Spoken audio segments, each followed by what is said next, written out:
et la parole de Dieu jamais ne passera. Laisse que l'humain puisse disparaître afin que le divin, Seigneur, puisse apparaître et parler. Seigneur, nous ne sommes pas venus en ce lieu écouter un homme, mais nous sommes venus t'écouter. Cher Saint-Esprit, toi qui es l'enseignant par excellence, enseigne-nous, Éternel. Laisse que tu puisses donner à tout un chacun de nous un entendement de disciple, Éternel Dieu.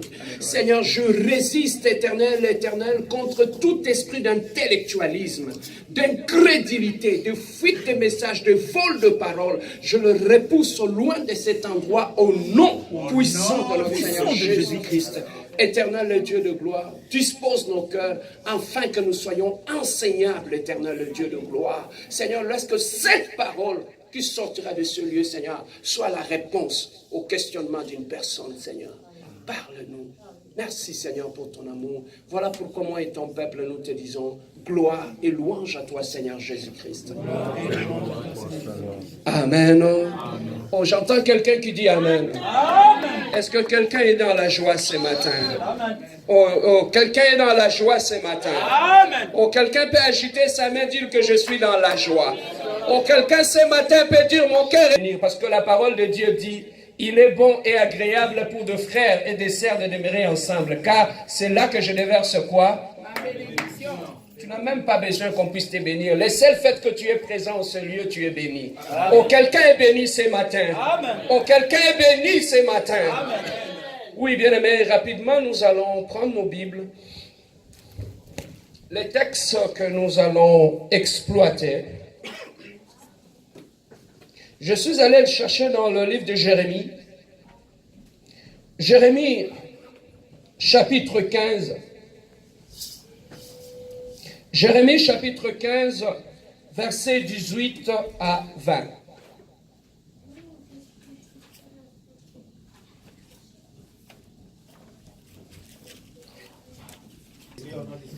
Amen. Pourquoi ma souffrance est-elle continuelle? Pourquoi ma plaie est-elle douloureuse et ne veut-elle pas se guérir? Serais-tu pour moi comme une source trompeuse, comme une eau dont on n'est pas sûr? C'est pourquoi ainsi parle l'Éternel. Si tu te rattaches à moi, je te répondrai et tu te tiendras devant moi. Si tu sépares ce qui est précieux de ce qui est vil, tu seras comme ma bouche. C'est à eux de devenir à toi, mais ce n'est pas à toi de retourner avec eux. Je te rendrai pour ce peuple comme une forte muraille de reins. Ils te feront la guerre, mais ils ne te vaincront pas. Car je serai avec toi pour te sauver et te délivrer, dit l'Éternel. Amen. Amen. Hein? Est-ce que quelqu'un d'autre, il y a une autre version qui peut lire pour nous aussi, à part la version de Papa Osée? Est-ce qu'il y a quelqu'un qui a une autre version?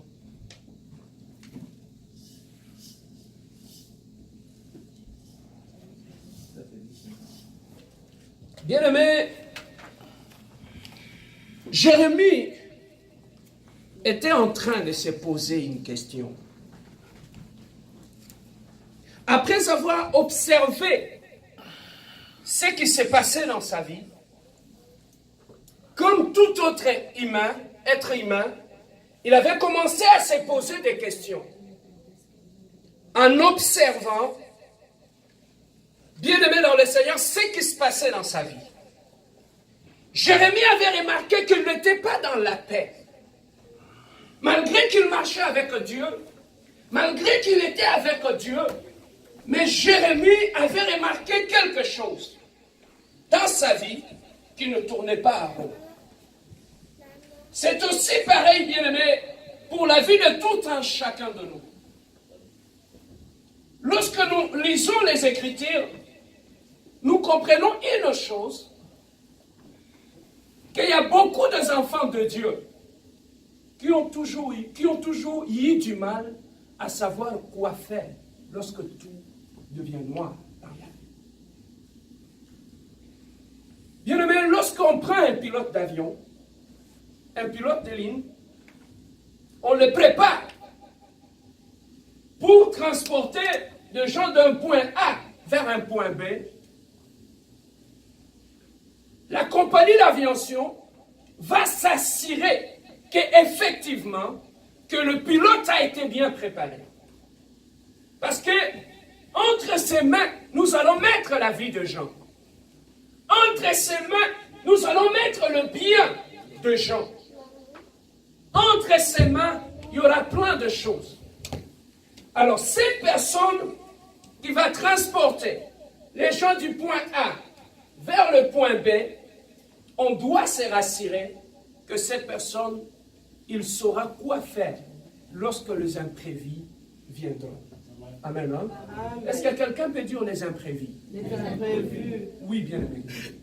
Dans notre vie, en tant qu'être humain, nous avons aussi des imprévus. Nous avons aussi des choses que nous ne contrôlons pas. Règle ça, papa, et puis tu vas. Nous ne contrôlons pas. Amen. Hein? Amen. Les imprévus dans la vie, ça existe. Il arrive des fois où tu te réveilles le matin, tu n'avais pas prévu quelque chose. Et subitement, tu vois une situation apparaître. Il arrive des fois où tu finis le travail, tu te dis, je vais vite rentrer à la maison, rencontrer mon épouse, rencontrer mes enfants. Nous allons souper ensemble et nous allons manger. Et au bout, dès que tu arrives à la maison, vous voulez monter sur la table, on te dit que l'enfant est malade. Il faut arrêter de manger, il faut aller à l'hôpital. Il arrive des fois où tu te dis, avec mon salaire que j'aurai à la fin du mois, je vais payer le loyer, et ensuite je vais payer telle chose, et ensuite je vais faire ceci ou cela. Mais quand je parle comme ça, vous m'entendez, hein? Oui. Ah, on va régler ça après. Ah. Nous, on est habitués à crier, c'est pas grave. Ah. Alors, à ce moment-là, tu avais planifié de passer une soirée en paix avec ta famille. Mais subitement, il y a un imprévu qui arrive. Et ça chamboule tout. Le programme que tu avais dans ta tête, tout est chamboulé. Mais le pilote, bien-aimé, à qui on va remettre la vie des gens, pour les amener, par exemple, d'ici jusqu'à Paris, on va se rassurer que c'est une personne qui est bien formée. On doit se rassurer que c'est une personne qui saura quoi faire lorsque les imprévus viendront tout au long du vol. Amen. Hein? Ce n'est pas quelqu'un qui sera surpris. Mais qu'est-ce qui fait que le pilote sache quoi faire lorsque les imprévus arrivent? Le plus important pour un bon pilote, c'est la formation d'abord. On lui a fourni un certain nombre d'informations qui vont lui permettre que dans tel cas ou tel cas, il saura quoi faire. Ce ne sera pas une personne face à un danger qui sera perdu. Bien aimé, nous devons comprendre une chose dans la vie. La connaissance de la parole de Dieu déterminera notre attitude face aux problèmes. Moins tu as la connaissance de la parole de Dieu, plus tu vas t'agiter. Amen. Hein?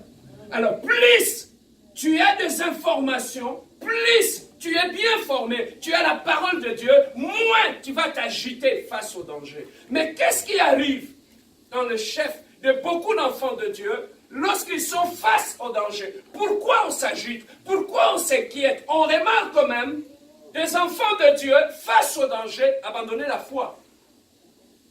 On remarque quand même des enfants de Dieu face au danger ne plus prier. On remarque quand même des enfants de Dieu face aux problèmes perdre complètement la parole de Dieu. Mais qu'est-ce qui fait tout cela? Bien-aimé, je vais t'expliquer. La Bible dit, la nature doit nous enseigner. Lorsque tu prends un arbre, plus l'arbre est en train de grandir, plus il reçoit le vent. Mais qu'est-ce qui fera que l'arbre puisse poser une résistance face au vent pour que l'arbre ne tombe pas? La partie qui fait que l'arbre soit résistant n'est pas visible. Cette partie est invisible. Amen. Hein? Amen. Papa, chez nous, enfants de Dieu, ce qui fait la force d'un enfant de Dieu, ce n'est pas ce qui est visible, c'est ce qui est caché en nous. Amen. La force ne pas, quand tu me vois chanter, quand tu me vois prêcher, quand tu me vois balayer l'église, ma force ne vient pas de là. La force d'un enfant de Dieu vient d'un endroit qui est caché. Mais quelle est la partie qui est cachée, qui donne la force à l'enfant de Dieu? C'est d'abord une chose, c'est la parole de Dieu. Amen. Hein? Amen. C'est comme l'arbre, pour que l'arbre soit résistant, Dieu a prévu que cet arbre soit soutenu par des racines. Plus l'arbre est en train de monter en hauteur, plus les racines sont en train d'aller en profondeur. Amen. Hein? Alors, si les racines ne sont pas allées profondément dans le sol, lorsque le vent viendra, l'arbre fera quoi? Il va tomber. Amen. Hein? Alors, voilà ce qui fait la force d'un enfant de Dieu. Ce sont ses racines. Le racine, bien-aimé, nous devons comprendre que même un bâtiment, pour qu'un bâtiment soit solide, la première des choses que l'architecte sur lesquelles l'architecte va se focaliser, c'est d'abord la fondation de la maison. Avant de bâtir en hauteur, il creuse d'abord en profondeur. Amen. Hein? C'est comme ça aussi la vie d'un enfant de Dieu. Si tu veux avoir une vie chrétienne stable, une vie chrétienne qui t'amène à la maturité, on doit d'abord savoir comment tu as creusé ta vie. Qu'est-ce qui est dans le fondement de ta vie? Je peux prêcher ici, tu le vois. Mais qu'est-ce qui fera ma force? Ce n'est pas en prêchant ici. Ma force, c'est quoi? Ma force réside dans d'abord la méditation de la parole.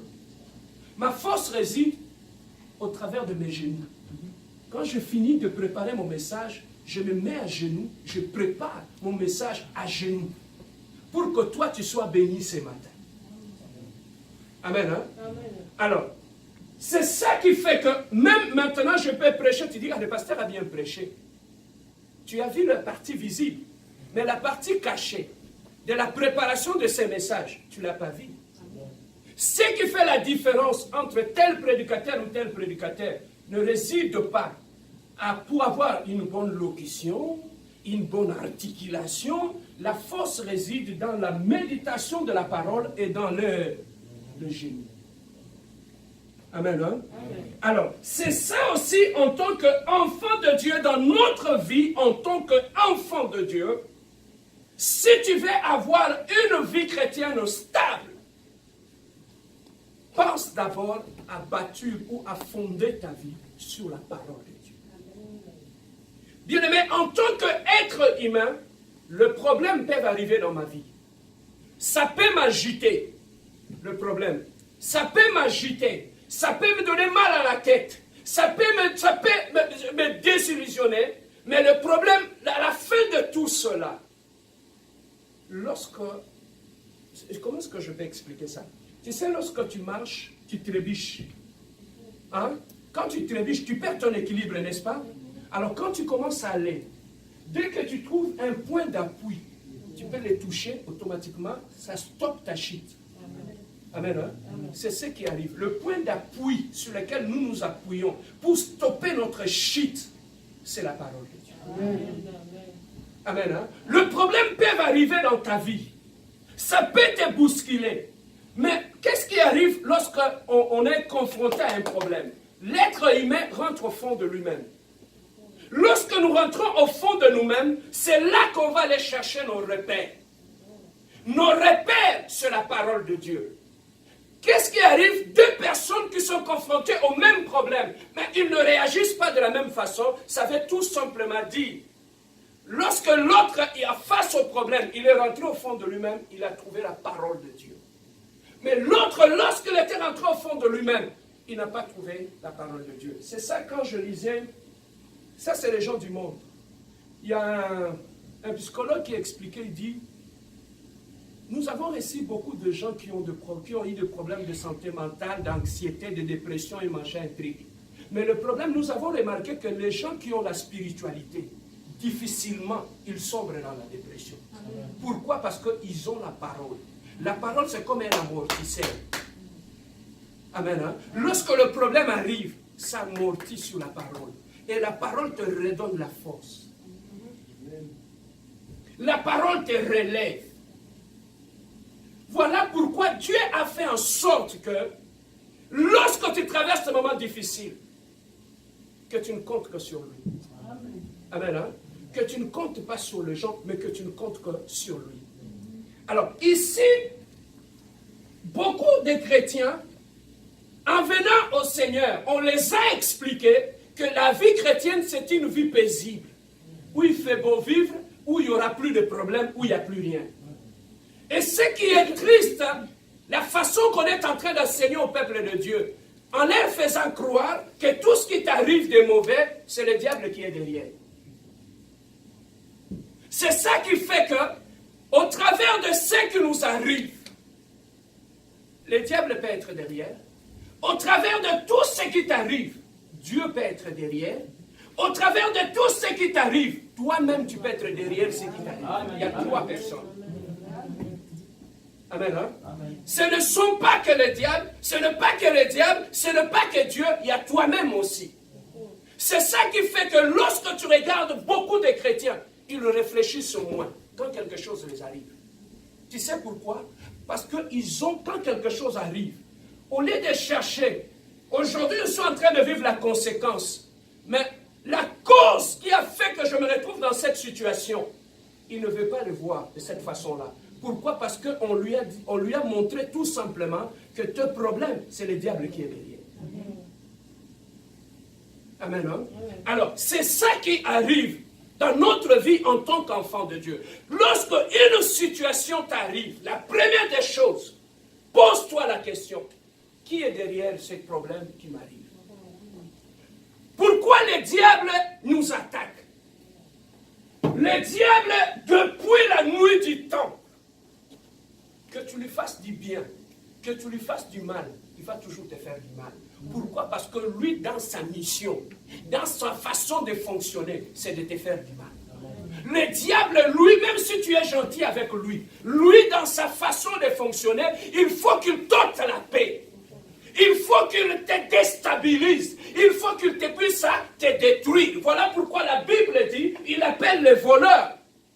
Lui, dans sa mission, il ne vient que pour détruire, voler et égorger. Les 3 verbes, il doit les conjuguer dans ta vie. Que tu le veuilles ou pas. Donc c'est sa mission, de te détruire, de te voler, de t'égorger. C'est ça sa mission à lui. Ça c'est le diable. La deuxième des causes qui peut faire en sorte que tu traverses des moments difficiles, c'est Dieu lui-même qui peut être derrière. Tu vas peut-être te poser la question, mais pourquoi Dieu peut vouloir du mal pour la vie de ses enfants? Bien aimé, Dieu, à chaque fois lorsque nous regardons la Bible, Dieu, pour ramener Israël sur le droit chemin, il utilisait même de petits peuples qui venaient attaquer Israël et qui mettaient Israël à genoux. Et lorsque Israël était à genoux, Israël revenait à Dieu. Dieu peut utiliser les problèmes lorsque tu vas loin de lui. Dieu peut utiliser le problème dans ta vie pour te ramener à lui. Lorsqu'il sent que tu vas loin de lui. Il y a un aspect de Dieu que nous ignorons souvent. La Bible nous dit, le Dieu que nous prions, c'est un Dieu jaloux. Amen. Hein? C'est que quand on dit une personne est jaloux, c'est que la personne peut faire une crise de jalousie. Mais quand est-ce que la personne peut faire une crise de jalousie? Quand ce qui lui est dit, tu lui donnes à une autre personne. Quand le temps que tu lui devais, tu lui mets à autre chose. Quand c'est que la priorité que tu devais lui donner, tu lui donnes à autre chose. Dieu, il va piquer une crise de jalousie. Et lorsqu'il pique une crise de jalousie, il va te bloquer. Pour comprendre la jalousie de Dieu, vois la femme. Amen. Vois la femme. La femme, quand elle pique une crise de jalousie, frère, tu ne fais plus rien. Amen. Hein? La femme, c'est sa nature. Elle est comme ça. Dieu l'a créée comme ça. Quand tu l'ignores, elle fait une crise de jalousie. Frère, la femme, tu peux arriver à la maison, tu lui dis bonjour. Lorsqu'elle sent que tu passes 1 heure du temps à regarder ton téléphone, elle est à côté. Elle va te créer des problèmes. Est-ce que je dis faux, les mamans? Vrai, vrai. Elle peut même faire une jalousie, même avec ton téléphone, n'est-ce pas? Oui, oui.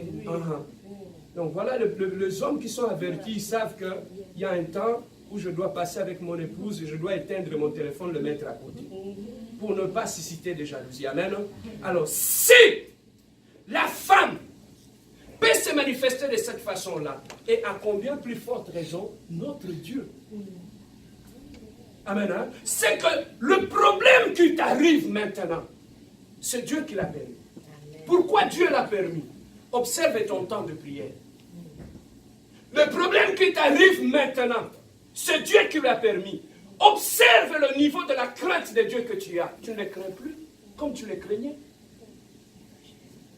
Amen. Alors pourquoi Dieu a permis cela? Observe le premier amour que tu avais de Dieu. C'est Dieu qui passait en premier de tout. Mais toi tu reviens. Tu as relégué ton Dieu en deuxième position.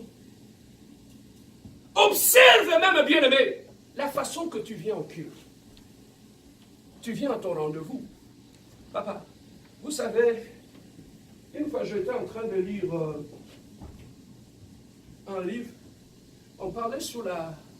Parce que deux fois j'encadre les jeunes aussi sur la préparation du mariage et tout et tout. Dans les leçons que j'enseigne sur la préparation du mariage, j'avertis aussi. Quand on dit préparation du mariage, ça commence par les fiançailles, n'est-ce pas? Alors, dans les fiançailles, les premières impressions sont toujours les bonnes. Tu sais qu'un mauvais mari, tu peux le savoir juste le premier jour où tu viens de le rencontrer. Il te dit d'attendre au restaurant. Là, le rendez-vous est à 15h. Le monsieur apparaît à 19h. Est-ce qu'il est crédible? Non. Et tu vas remarquer que les gens qui ont connu des problèmes dans leur mariage, dès le premier jour de la rencontre, Dieu t'avait donné le signe, mais que tu avais nourri. Il t'avait fait tout simplement voir à qui tu avais affaire.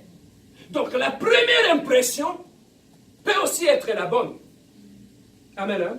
Alors, imagine-toi, tu dis à la femme que tu vas le rencontrer à 15h et toi tu apparais à 19h.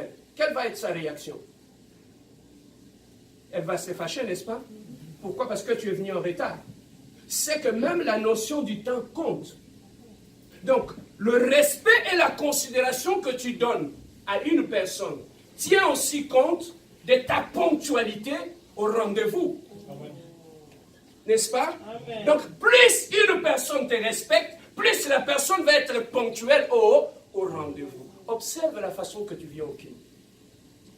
Vous savez, quand on venait ici, on est passé là-bas, il y avait une église catholique là-bas. C'était vers 8h30. On a vu de vieilles personnes comme ça sortir de l'église catholique. De vieux messieurs blancs sortir de l'église catholique. Je me suis posé ces questions. Ces vieux-là, s'ils ont fini le culte à 8h30, c'est qu'ils sont arrivés ici à quelle heure? 6h30. Alors, si ce vieux-là, ils sont capables de se réveiller le matin pour aller au culte, à combien plus forte raison nous les jeunes? C'est que le jour, la façon, lorsque tu vas commencer à comprendre quelle est la place de Dieu dans ta vie, tu vas changer ta façon de te comporter par rapport à Dieu. Amen. Il y a beaucoup de négligences que nous faisons face à notre Dieu. C'est lié à notre ignorance de notre Seigneur.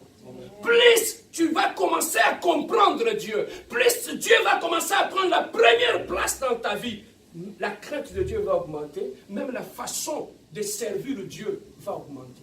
Bien aimé, moi je préfère faire une négligence dans ce qui est personnel pour moi. Mais dans tout ce qui est pour Dieu, je n'aime pas ça. La négligence, ni quoi que ce soit.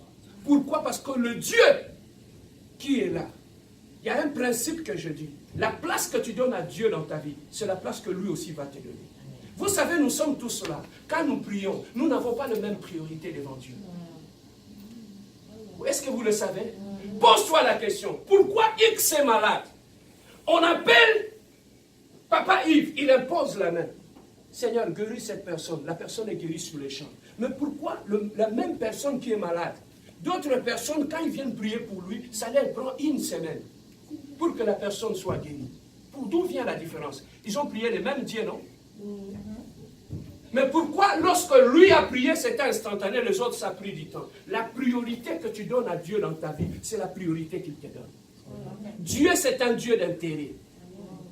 Amen, hein? Amen. Lorsque tu sais protéger les intérêts de Dieu dans ta vie, Dieu protégera tes intérêts. Amen. Lorsque tu rentres même dans la parole de Dieu, tu vas trouver Abraham. Dieu lui a dit, petit, donne-moi ton enfant. Abraham était prêt, il a pris l'enfant. Très tôt le matin, il allait à la montagne avec l'enfant pour donner à Dieu. Dieu a compris que cet homme, je suis prioritaire dans sa vie. Mais le jour qu'Abraham a eu un problème dans sa famille, son neveu Lot était dans Sodome et Gomorrhe. Il était en train de mourir là-bas. Il devait passer par Abraham. Il a dit, mon ami Abraham, je vais détruire Sodome et Gomorrhe. Abraham lui a dit, papa, mon neveu est là, ne le tue pas. Dieu l'avait sorti. Tu sais c'est pourquoi? C'est l'alliance. Or, dans l'alliance, il y a aussi la notion de priorité. Quelle est la priorité que tu donnes à Dieu dans ta vie, dans ta maison? Et c'est ça qui fera que lorsque tu élèveras ta voix, Dieu écoutera, Dieu te répondra. Amen. Amen. Alors ici, Jérémie avait marché avec Dieu. Après avoir marché avec Dieu, les choses ne tournaient pas rond dans sa vie. Jérémie a commencé à se plaindre devant Dieu. Et dans sa plainte, Jérémie avait dit une chose. Au verset 18, il posait la question à Dieu.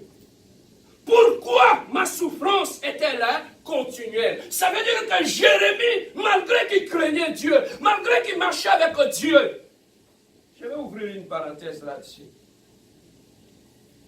La Bible dit, le malheur atteint souvent le juste. Amen. Hein? Le malheur atteint souvent le juste. Mais pourquoi le malheur atteint le juste? Est-ce que c'est parce que le juste avait péché? Non. Est-ce que c'est parce que le juste est allé tuer quelqu'un ou faire du mal? Un juste, qu'il fasse du bien ou qu'il fasse du mal, le malheur l'atteindra toujours.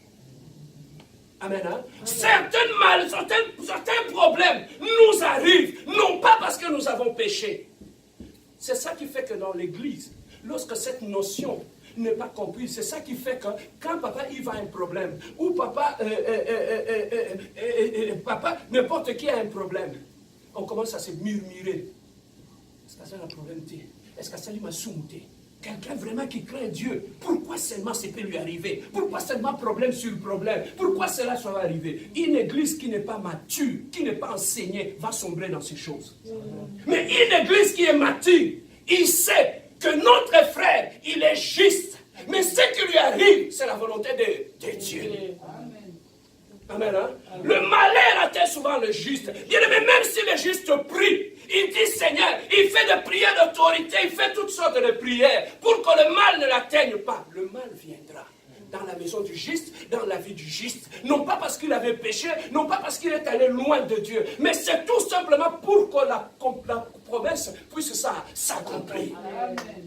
Bien-aimé, Dieu a dit le mal atteint souvent qui? Les justes. Alors si le mal n'atteint pas les justes, donc c'est que c'est Dieu qui est menteur. Alors, si le mal n'atteint pas les justes, donc c'est Dieu qui est menteur.